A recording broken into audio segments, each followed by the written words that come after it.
Welcome to the ultimate showdown, the rise and fall of one of the most controversial leaders in history, Saddam Hussein.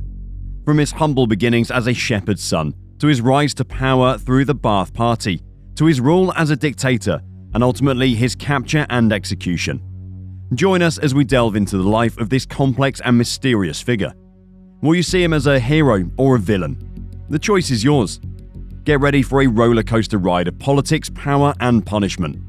But before we dive into his biography, please hit the like and subscribe button and turn on the notification bell. Let's dive in. Who was Saddam Hussein? Rise to power, oil-fueled prosperity, and brutal suppression of dissent. This was the story of Saddam Hussein's reign in Iraq. A secularist who climbed the ranks of the Baath Party to become a dictator, Hussein's rule was marked by both opulence and oppression. But his reign came to an end in 2003 when he was captured by US-led forces and subsequently met his downfall through execution. Early life. Saddam Hussein's early life was a roller coaster of emotions, with more downs than ups. Born in Tikrit, Iraq on April 28, 1937, his father vanished before he could even say daddy, and his older brother passed away from cancer before he could say brother. His mother, who was in deep depression, was unable to take care of him, so at the age of 3 he was sent to live with his uncle, Karala Talfa, in Baghdad. Why couldn't he stay with mummy, you might ask? Well, because his stepfather was not exactly a kind soul. He had to flee back to Uncle Talfa. And who is Uncle Talfa? A devout Sunni Muslim and Arab nationalist who played a crucial role in shaping Saddam's political beliefs and ideologies. Interesting, isn't it? At the tender age of 20, he joined the Baath Party to unify the Arab states in the Middle East. And what's a better way to show your loyalty to the cause than trying to assassinate the president? On October 7, 1959, Saddam and his buddies attempted to take out Iraq's president, Abdel al-Karim Qasim, who wasn't exactly on board with the party's agenda. Unfortunately for them, the plan didn't go as smoothly as they'd hoped. Qasim's driver was killed, but the president survived with a few bullet wounds. Meanwhile, Saddam ended up with a bullet in his leg. Ouch, you might say. But that's not the end of the story. Some of the conspirators were caught, tried, and executed. But Saddam and a few others managed to escape to Syria, where he briefly stayed before fleeing to Egypt to study law. Rise to power. Now, you want to know how a dictator is made? Here is the story of young Saddam's rise to power. Saddam's journey to the top was a rocky road, full of obstacles and detours. In 1963, after Qasim's government was overthrown, he returned to Iraq, eager to seize power.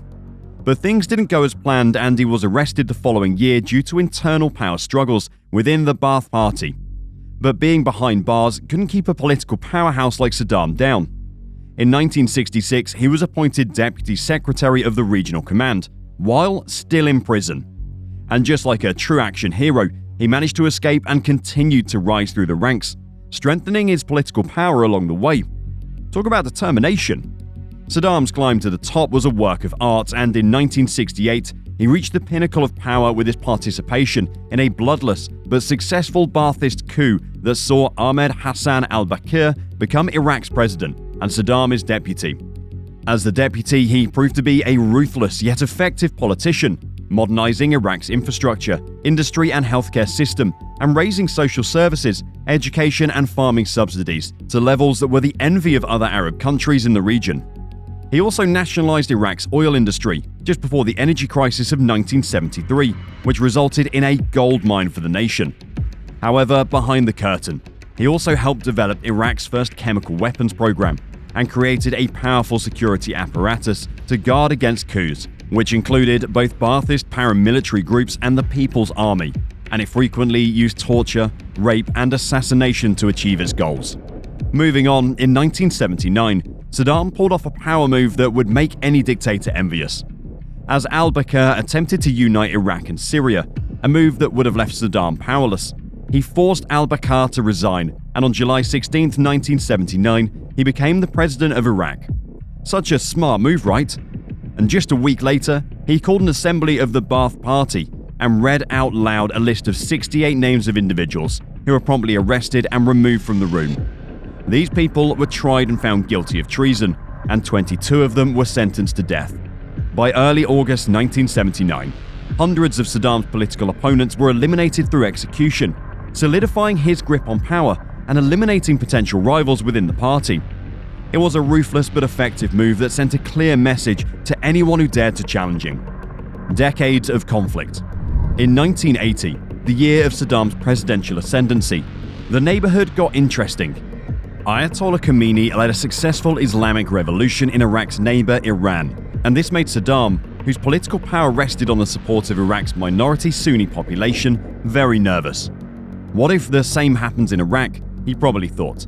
In response, on September 22, 1980, he ordered Iraqi forces to invade the oil-rich region of Khuzestan in Iran, and thus began a war that lasted for 8 long years, leaving hundreds of thousands dead on both sides. But why did the Western nations and much of the Arab world support Saddam despite his invasion of Iran violating international law? Fear of the spread of Islamic radicalism and its impact on the region and the world. As the war raged on, the international community turned a blind eye to Iraq's use of chemical weapons, its genocidal treatment of its Kurdish population, and its burgeoning nuclear program. But finally, on August 20th, 1988, an agreement was reached and the war came to an end. Saddam's post-war plan? Let's invade Kuwait and make it a historical part of Iraq. On August 2nd, 1990, he ordered the invasion of Kuwait, and the United Nations passed a resolution imposing economic sanctions and set a deadline for the withdrawal of Iraqi forces from Kuwait. But when January 15, 1991 came and went without any withdrawal, the UN coalition force led by the United States decided to step in, and within 6 weeks they sent the Iraqi forces packing. A ceasefire agreement was signed which included the dismantling of Iraq's germ and chemical weapons program. Despite this, the economic sanctions remained in place, and despite the crushing defeat of its military, Saddam still claimed victory in the conflict. Well, you win some, you lose some, he probably thought. After the Gulf War, Iraq was left in shambles, not just physically but economically too. This created even more cracks in an already fractured population. During the 90s, uprisings by the Shiite and Kurdish communities occurred. But the rest of the world, fearing another war, Kurdish independence in the case of Turkey, or spread of Islamic fundamentalism, did little to help, and these rebellions were ultimately crushed by Saddam's heavy-handed security forces. As if that wasn't enough, Iraq was also under constant international scrutiny. In 1993, when Iraqi forces violated a no-fly zone imposed by the United Nations, the United States launched a missile attack on Baghdad. It was like, boom, take that Saddam. And in 1998, more violations of the no-fly zones and Iraq's alleged continuation of its weapons program led to more missile attacks in Iraq, which would occur intermittently until February 2001. It was like a never-ending game of missile ping-pong between Iraq and the US.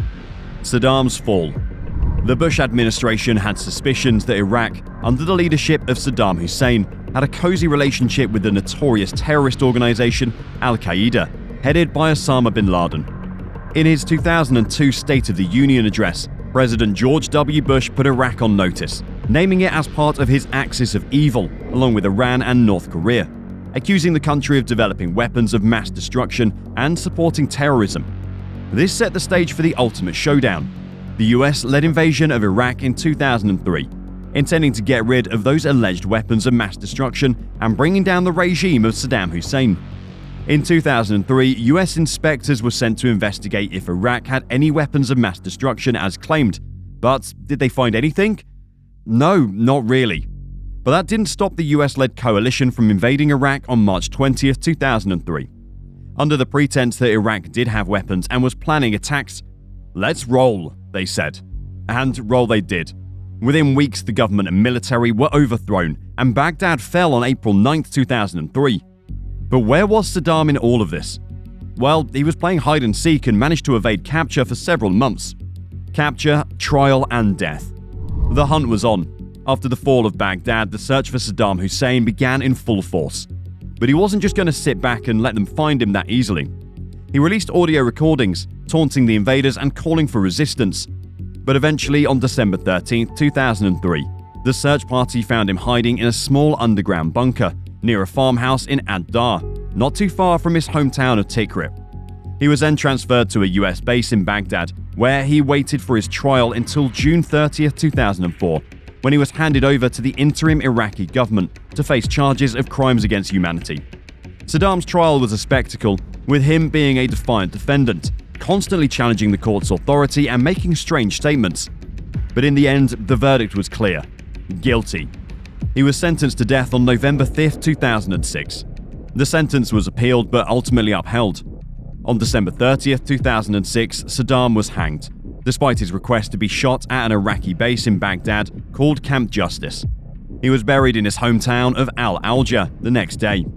The execution sparked mixed reactions, with some calling it justice and others condemning it as a human rights violation. That's all, folks. We hope you enjoyed this journey through the life of Saddam Hussein, one of the most debated figures of our time.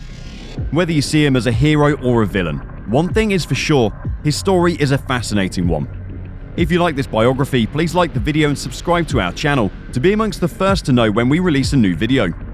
Here are some videos for you to watch. See you in one of the next videos.